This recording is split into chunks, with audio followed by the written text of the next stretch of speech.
ये है एक स्काई ब्लॉक जहां मुझे सर्वाइव करना है पूरे 100 डेज एंड सर्वाइव करने के साथ साथ मेरे यहाँ पे कुछ गोल्स है जिन्हें मुझे कंप्लीट करना है। फर्स्ट, इस स्काई ब्लॉक के आसपास बहुत ही अलग अलग तरह के बायोम्स है जिन्हें मुझे एक्सप्लोर करना है। सेकंड, इस छोटे से स्काई ब्लॉक को कन्वर्ट करना है एक बड़े से स्काई बेस के अंदर। एंड थर्ड, सबसे लास्ट में एंडर ड्रैगन को मार के इस वीडियो का एंड करना है। सो अपने पंखे, एसी, कूलर ऑन करके बैठ जाओ क्योंकि मैं सर्वाइव करने वाला हूँ पूरे 100 डेज इस स्काई ब्लॉक के ऊपर in Minecraft hardcore. So day 1 को मैं स्पॉन हो चुका था इस स्काई ब्लॉक के ऊपर जहां से मुझे दूर दूर तक सिर्फ अलग अलग तरह के बायोम्स दिख रहे थे। उसके बाद मुझे मिला एक दान पेटी जिसे माइनक्राफ्ट के शब्द में कहते हैं चेस्ट। एंड इस दान पेटी के अंदर हमें मिला 2 आइस ब्लॉक, 5 ब्रेड, एक वुडन पिकैक्स एंड एक लावा बकेट। सारी चीजों को अपने इन्वेंटरी में कलेक्ट करने के बाद जब मैं दान पेटी को कलेक्ट करने ही वाला था कि तभी वो वॉइड के अंदर कूद गया। मेरी गलती नहीं है। उसके बाद स्काई ब्लॉक के ऊपर जितने भी सारे ग्रास थे उन सभी को मैंने तोड़ा एंड उससे मुझे 2 सीड मिले। एंड स्काई ब्लॉक के ऊपर ये जो एक लौता पेड़ था उसको भी मैंने तोड़ के उसकी हेल्प से एक क्राफ्टिंग टेबल बनाया। एंड जैसे कि मुझे उस दान पेटी से एक लावा बकेट एंड 2 आइस ब्लॉक मिले थे तो उसकी हेल्प से मैंने एक कोबलस्टोन जनरेटर बनाया। उसके बाद आसपास के थोड़े बहुत डर्ट कलेक्ट करके कोबलस्टोन जनरेटर के पास प्लेस कर दिया क्योंकि मैंने चाहता कि मैं ब्लॉक कलेक्ट करते करते वॉइड में गिर जाऊं। देन पेड़ के लीव्स को तोड़ के मुझे सिर्फ एक सैपलिंग मिला, पता नहीं क्यों सिर्फ एक ही मिला। एक लौते सैपलिंग को प्लेस करने के बाद मैं लग गया कोबलस्टोन जनरेटर से ब्लॉक कलेक्ट करने में। एंड ये कोबलस्टोन कलेक्ट करना बहुत ही ज्यादा इंपॉर्टेंट है क्योंकि इसी के हेल्प से हम लोग आसपास के बायो में जाके इंपॉर्टेंट चीजें कलेक्ट कर सकते हैं। थोड़े बहुत कोबलस्टोन माइन करने के बाद मैंने अपने स्काई ब्लॉक को थोड़ा सा एक्सपेंड किया एंड दोबारा से लग गया स्टोन कलेक्ट करने में। करने के लिए और कुछ नहीं था तो मैंने पूरी रात उल्लू की तरह जग के सिर्फ कोबलस्टोन माइन किया। सो पूरी रात स्टोन कलेक्ट करते करते ऐसे ही हमारा डे 1 कंप्लीट हो चुका था। एंड जैसे कि यहाँ पे मेरे पास बहुत सारे स्टोन कलेक्ट हो चुके थे तो इसलिए मैंने उससे स्टोन के स्लैब्स बनाए एंड अपने स्काई ब्लॉक को थोड़ा और एक्सपेंड किया। स्काई ब्लॉक के ऊपर जितने भी सारे डर्ट थे उन सभी को मैंने कलेक्ट कर लिया क्योंकि स्काई ब्लॉक में ये डर्ट्स डायमंड से भी ज्यादा कीमती है। देन मैंने स्टोन का एक पूरा प्लेटफॉर्म बनाया। एंड जैसे कि मेरे पास एक एक्स्ट्रा आइस ब्लॉक था तो उसकी हेल्प से मैंने एक इन्फिनाइट वाटर सोर्स बनाया। पहले वाला कोबलस्टोन जनरेटर बहुत ही स्लो काम कर रहा था तो इसलिए मैंने उसको हटा के एक नया वाला कोबलस्टोन जनरेटर बनाया जो कि एक ही टाइम में 2 पत्थर जनरेट कर सकता है। मैं स्टोन कलेक्ट कर ही रहा था तभी मेरा पास का पेड़ जल गया एंड पूरा का पूरा एक पेड़ वेस्ट हो गया। कितनी मुश्किल से 3 सैपलिंग मिले थे। तो ऐसा वापस दोबारा ना हो तो इसलिए मैंने सारे सैपलिंग्स को वहां से हटा के एक दूसरी जगह प्लांट कर दिया एंड दोबारा से लग गया स्टोन कलेक्ट करने में। देन मैंने इस नए वाले कोबलस्टोन जनरेटर से पूरी रात बहुत सारे स्टोन कलेक्ट किए।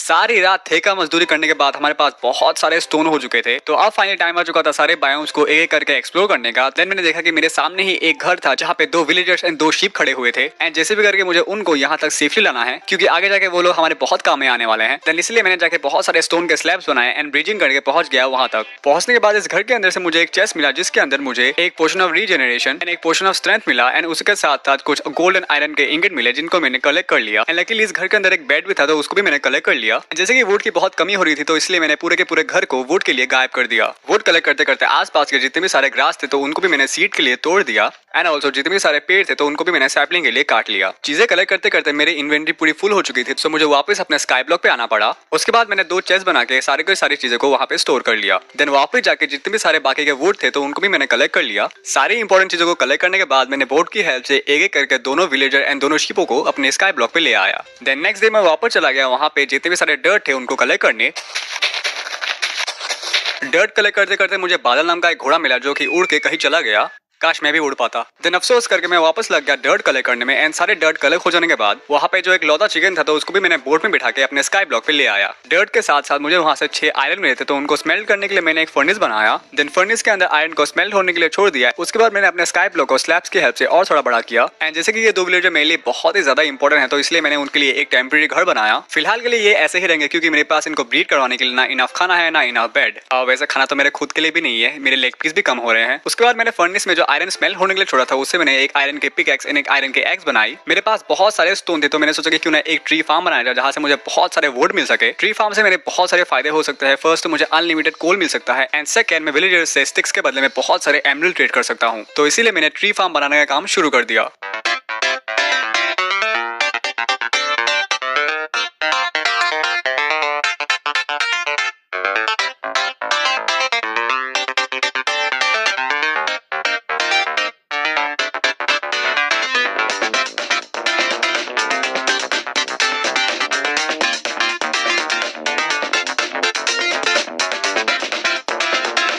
ट्री फार्म बनकर रेडी होने के बाद मेरे पास जितने सैपलिंग थे मैंने उनको वहाँ पे प्लांट कर दिया। देन ट्री फार्म के चारों ओर टॉर्चेस लगाने के बाद मैं चला गया बहुत सारे स्टोन माइन करने। मुझे जितना हो सके उतना स्टोन माइन करना है क्योंकि अब मैं बनाने वाला हूँ एक फूड फार्म जहाँ से मुझे मेरे विलेजर एंड मेरे जानवरों को कुछ खाने के लिए मिल जाए। एंड इसी जोश में मैंने पूरी रात स्टोन माइन किया। सो नेक्स्ट डे तक मैंने बहुत सारे स्टोन माइन कर लिए थे, तो अब बारी थी अपने लिए एक फूड फार्म बनाना। तो इसलिए मैंने बहुत सारे स्टोन के स्लैब्स बनाए एंड चला गया फूड फार्म बनाने।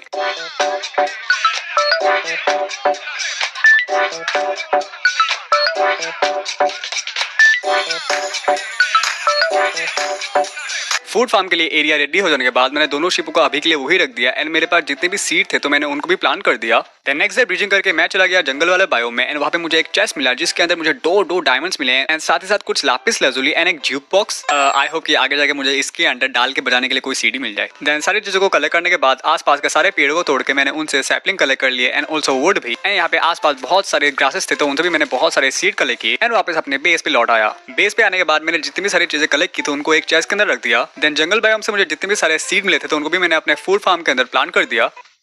लेकिन ये ग्रो होने में बहुत टाइम ले रहे थे एंड मेरे पास जो फूड था वो भी खत्म होने वाला था। जंगल बायोम से मैंने जितने सारे सैपलिंग कलेक्ट किए थे तो उनको भी मैंने अपने ट्री फार्म के अंदर प्लांट कर दिया। देन मेरे दिमाग में एक आइडिया आया कि क्यों ना एक एक्सट्री फार्म बनाया जाए एंड उससे मेरी 50% प्रॉब्लम खत्म हो जाएगी एंड स्पेशली फूड की प्रॉब्लम। तो इसीलिए मैंने अपनी पिकेक्स उठाई एंड लग गया बहुत सारे स्टोन माइन करने में। फाइनली बहुत सारे पत्थर तोड़ने के बाद मैंने अपने ट्री फार्म से कुछ वुड कलेक्ट किए एंड स्टार्ट कर दिया अपना एक्सट्री फार्म बनाना।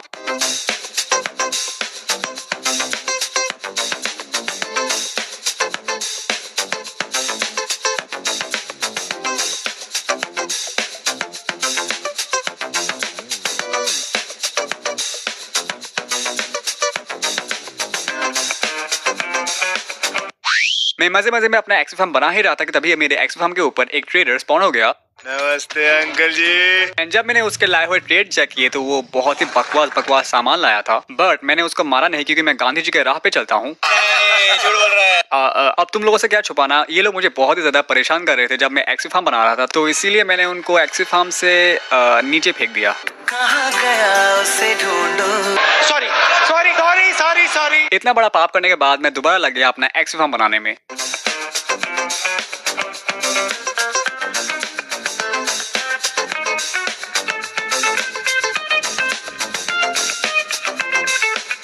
तो एक्सट्री फार्म बनकर रेडी होने के बाद ये क्या मक्खन की तरह काम कर रहा था, जैसे स्मूथ लाइक बटर। देन बहुत सारे मॉब्स पे अपना हाथ साफ करने के बाद मुझे उनसे बहुत सारी चीजें मिली एंड स्पेशली ये बोन एंड इसकी हेल्प से मैं अपने फूड फार्म पे अच्छे से खेती बाड़ी कर सकता हूँ। खेती बाड़ी क्यों बोला मैंने फार्मिंग कर सकता हूँ। तो इसीलिए मैंने फटाफट बोन मिल की हेल्प से अपने फार्म के अंदर बहुत सारे वीट उगाए एंड उन वीट से मुझे बहुत सारे सीड्स मिले एंड उससे मैंने अपने फार्म को बहुत बड़ा बनाया। तो जैसे कि अब हमारे पास खाने की कोई कमी नहीं है तो इसलिए अब हम चुस्ती एंड फुर्ती से काम कर सकते हैं। सो इसी जोश के साथ मैं चला गया ब्रिजिंग करके स्नो बायोम में। स्नो बायोम में पहुंचने के बाद मैंने देखा कि यहाँ पे कुछ काउस है एंड एक सफेद लोमड़ी है। कौन भौंक रहा है ये बदतमीज? काम चल रहा है।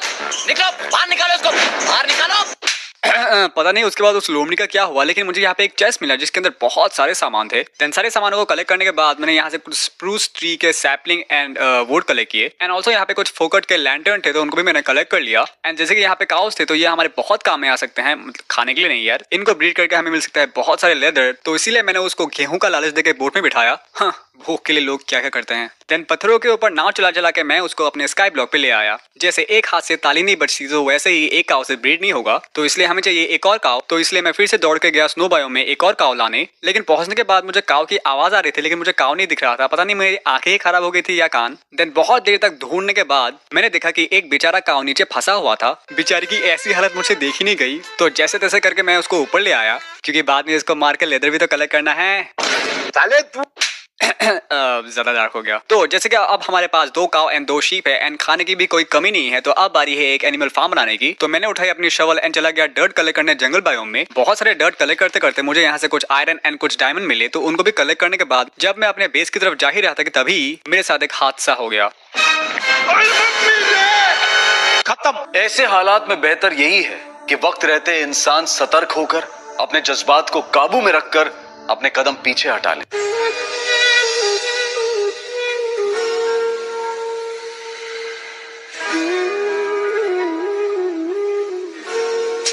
अरे मरा नहीं हूँ, मैं जिंदा हूँ यार, मैं बहुत प्रो हूँ, मैं इतनी आसानी से थोड़ी ना मरूंगा। इतने सारे काम बाकी है, एंडरटेकर को भी मारना है, उसको मारने से पहले मैं थोड़ी ना मरूंगा।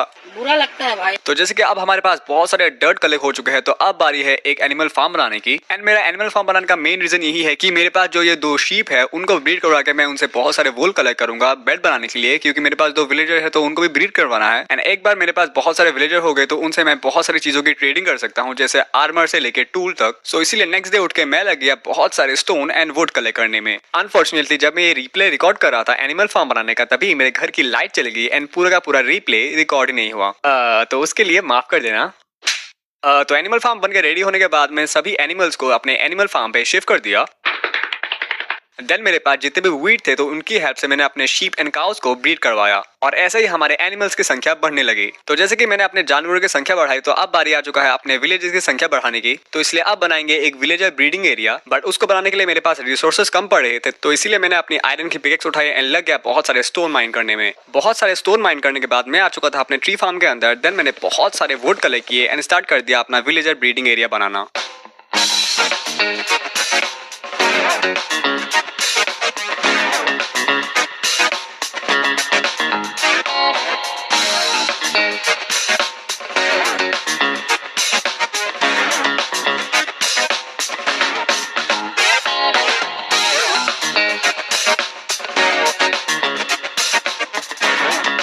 हाँ, तो मैंने विलेजर ब्रीडिंग एरिया बना लिया था, बट एक प्रॉब्लम आ गई थी एंड वो प्रॉब्लम थी बेड की प्रॉब्लम, क्योंकि यहाँ पे मेरे पास इनफ शीप नहीं है जिससे मैं मैक्स टू मैक्स 3 बेड बना सकूं। सो जितना हो सके मैंने इन शीपों को अभी के लिए ब्रीड करवाया एंड साथ ही साथ इन काउस को भी।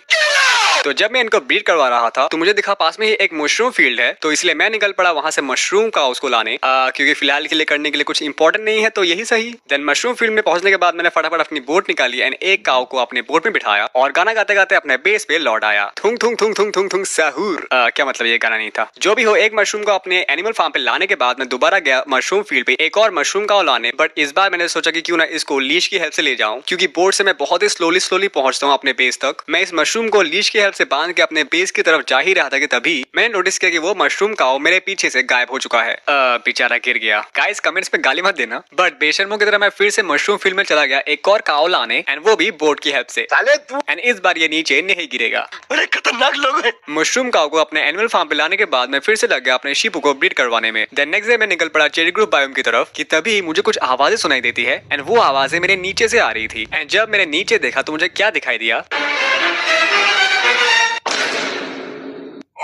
इतने टाइम से ये मेरे साथ बंधा हुआ है एंड मुझे पता भी नहीं है। मुझे कुछ समझ नहीं आ रहा था मैं हंसू की रोऊं, क्योंकि मैं इससे पीछा नहीं छुड़ा पा रहा था। मैंने बहुत कोशिश की, बहुत ज्यादा कोशिश की, लेकिन बाद में एक्सेप्ट कर लिया कि ये मेरे साथ हमेशा ऐसे ही रहेगा। जन्म के साथी हम साथ ही। तो इसी के साथ मैं ब्रीजिंग करते करते पहुंच गया चेरी ग्रुप बायोम में। पहुंचते मुझे यहाँ पे एक चेस्ट मिला जिसके अंदर बहुत सारे सामानों के साथ कुछ पोशन एंड कुछ पोटैटोज एंड ऑब्सीडियन के साथ साथ एक एक्सोलॉटल था। देन सभी चीजों को कलेक्ट करने के बाद मैंने यहाँ से चेरी ट्री के कुछ सैपलिंग कलेक्ट किए एंड एक पिग को अपने नाव में बिठा के अपने बेस पे लौट आया। बेस पे आने के बाद मैं चला गया एक्सपी फार्म के अंदर, जहां मैंने बहुत सारे मॉब्स को मार के बहुत सारी चीजें कलेक्ट की एंड ऑल्सो बहुत सारे एक्सपी भी कलेक्ट किया। फाइनली बहुत दिनों तक शीपों को ब्रीड करने के बाद यहाँ पे हमारे पास बहुत सारे शीप हो गए थे, तो मैंने अपनी शेड निकाली एंड बहुत सारे वुल कलेक्ट किए। वुल की हेल्प से मैंने बहुत सारे बेड बनाए। देन सभी बेड को ब्रीडिंग एरिया में रखने के बाद बारी बारी करके मैं 2 विलेजर को अपने ब्रीडिंग एरिया में ले गया एंड उनको बहुत सारा खाना खिलाया ताकि वो अपनी पॉपुलेशन बढ़ा सके। तो जैसे कि अब हमारे पास विलेजर्स भी है, तो अब बारी है ट्रेड करने की। हमारे पास अनलिमिटेड स्टिक्स हैं जिसके बदले में हमें बहुत सारे एमरल्ड मिल सकते हैं, बट स्टिक्स ट्रेड कर सकते हैं हम लोग फ्लेचर के साथ, बट फ्लेचर टेबल बनाने के लिए हमारे पास ग्रेवल नहीं है एंड इस खुले आसमान में मुझे ग्रेवल कहीं नहीं मिलेगा। लेकिन एक जगह है जहाँ मुझे भर भर के ग्रेवल मिल सकता है एंड वो है नेदर में। तो इसीलिए मेरे पास जितने भी ऑब्सीडियन थे तो उनकी हेल्प से मैंने एक नेदर पोर्टल बनाया, बट इसको भी एक्टिवेट करने के लिए मुझे फ्लिंट स्टील की जरूरत पड़ेगी जो ग्रेवल से ही मिलता है। बट मैंने बहुत सारे यूट्यूबर्स को देखा है, वो लोग पोर्टल के सामने ऐसे वुड रख के उसके ऊपर ऐसे लावा डाल देते तब वो पोर्टल एक्टिवेट हो जाता है। हो जाएगा, रुको थोड़ी देर। इसको ऐसे ही थोड़ी देर के लिए छोड़ देते हैं, तब तक विलेजर के लिए एक ट्रेडिंग हॉल बना लेते हैं। ये बड़ी अच्छी बात कही आप।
सो यहाँ पे अपना ट्रेडिंग हॉल बनकर रेडी हो चुका है, वहाँ पे अपना नेदर पोर्टल भी एक्टिवेट हो चुका है। तो अब बारी है नेदर में जाके बहुत सारे ग्रेवल कलेक्ट करने की। लकीली मेरे पास एक सोने का टूटा फूटा मुकुट था, मेरा मतलब है हेलमेट, जो मुझे अपने एक्सपी फार्म से मिला था। तो उसकी वजह से मुझे कोई भी पिगलिन नेदर में परेशान नहीं करेगा। तो जितना हो सके मैं उतना आराम से ग्रेवल कलेक्ट कर सकता हूँ। मेरी किस्मत अच्छी थी कि मैं एक अच्छी जगह पे स्पॉन हुआ था एंड मेरे सामने ही बहुत बड़ा लावा पूल था एंड उसके नीचे ही बहुत सारे ग्रेवल थे। देन बहुत सारे ग्रेवल कलेक्ट करने के बाद मैं नेदर से चुपचाप वापस आ गया। देन नेदर से लाए हुए ग्रेवल से मैंने बहुत सारे फ्लेन कलेक्ट किए एंड उनसे कुछ फ्लेचिंग टेबल बनाया एंड अब बारी आ चुका था अपने विलेजर्स को उनकी अलग अलग जॉब देने की। तो इसीलिए मैंने अपने विलेजर्स को एक एक करके अपने ट्रेडिंग हॉल पे शिफ्ट कर दिया। देन उसके बाद नेक्स्ट डे मैं चला गया ब्रिजिंग करके डेजर्ट बायो में। देन वहाँ पे पहुंचते मुझे एक चेस्ट मिला जिसके अंदर कुछ आयरन एंड गोल्ड के इंगेट्स थे एंड उसके साथ साथ कुछ नेम टैग एंड कुछ ग्लो बेरीज। देन सभी चीजों को कलेक्ट करने के बाद मुझे यहाँ से मिले कुछ शुगर केन्स एंड भाई साहब ये शुगर केन मेरे बहुत काम में आने वाले हैं। तो इसलिए मैंने एक एक करके सभी शुगर केन को कलेक्ट कर लिया एंड जैसे कि यहाँ पे बहुत सारे सैंड भी थे एंड ये भी बहुत ही काम की चीज है। तो इसीलिए मैंने बहुत सारे सैंड भी कलेक्ट किए।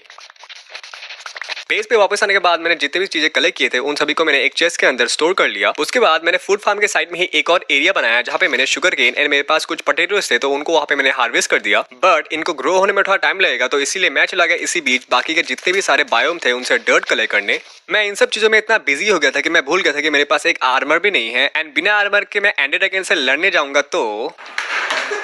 तो इसलिए एक आर्मर का जुगाड़ करते हैं। तो जैसे कि मेरे पास एक बड़ा सा ट्री फार्म था तो उससे मैंने बहुत सारे वुड कलेक्ट किए एंड उनसे बहुत सारे स्टिक्स बनाए। देन मैं लग गया फ्लेचर से ताबड़तोड़ एमरल्ड की ट्रेडिंग करने में। ऐसे ही कुछ दिनों तक स्टिक्स की ट्रेडिंग करते करते मेरे पास बहुत सारे एमरल्ड हो गए थे। देन मैं चला गया आर्मर के पास एक डायमंड का आर्मर ट्रेड करने। देन फाइनली उसके साथ बहुत सारी ट्रेडिंग करने के बाद उसने मुझे डायमंड का आर्मर दे ही दिया। डायमंड का आर्मर तो मेरे पास आ चुका था बट इसमें इतने अच्छे खासे एन्चेंटमेंट नहीं थे। तो इसीलिए मैंने सोचा कि क्यों ना एक एन्चेंटमेंट एरिया बनाया जाए जिसकी हेल्प से मुझे अपने डायमंड के आर्मर पे अच्छे खासे एन्चेंटमेंट मिल जाएंगे। तो इसीलिए मैंने अपने शुगर केन फार्म से कुछ शुगर केन हार्वेस्ट किए एंड अपने एनिमल फार्म से कुछ काउस को मार के लेदर कलेक्ट किए।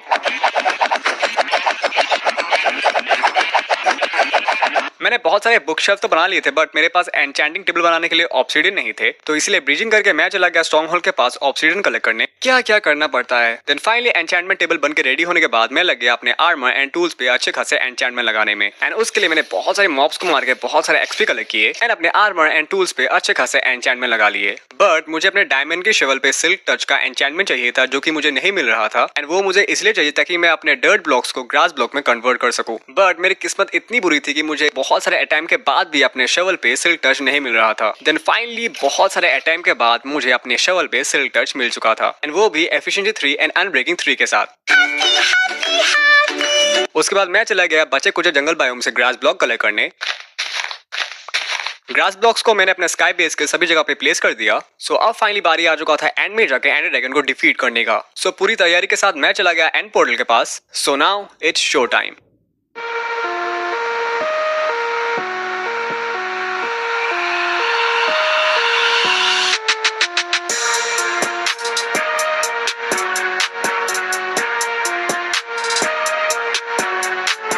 अबे कौन है बे तू? तेरा बाप हूँ मैं। साले तेरी जुबान बहुत चलती है। हाथ ज्यादा चलते हैं। मेरे पावर को मत भूल तू। मुझे याद रखने की जरूरत नहीं। मुझसे हाथ मिला ले। गद्दार से दोस्ती नहीं। अबे तेरी तो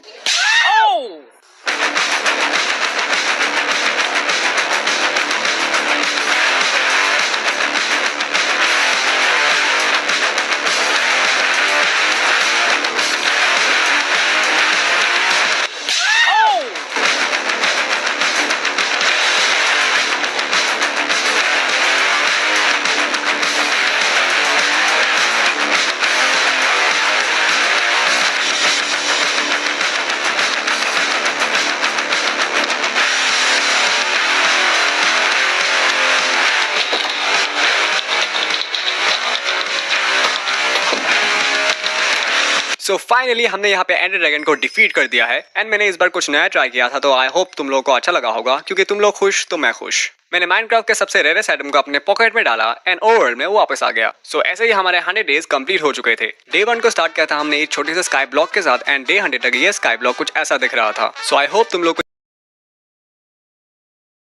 ये वीडियो पसंद आई होगी। पसंद आई है तो वीडियो को लाइक करके चैनल को सब्सक्राइब कर देना एंड सो आज के वीडियो के लिए बस इतना ही। मैं मिलता हूँ तुम लोगों से ऐसे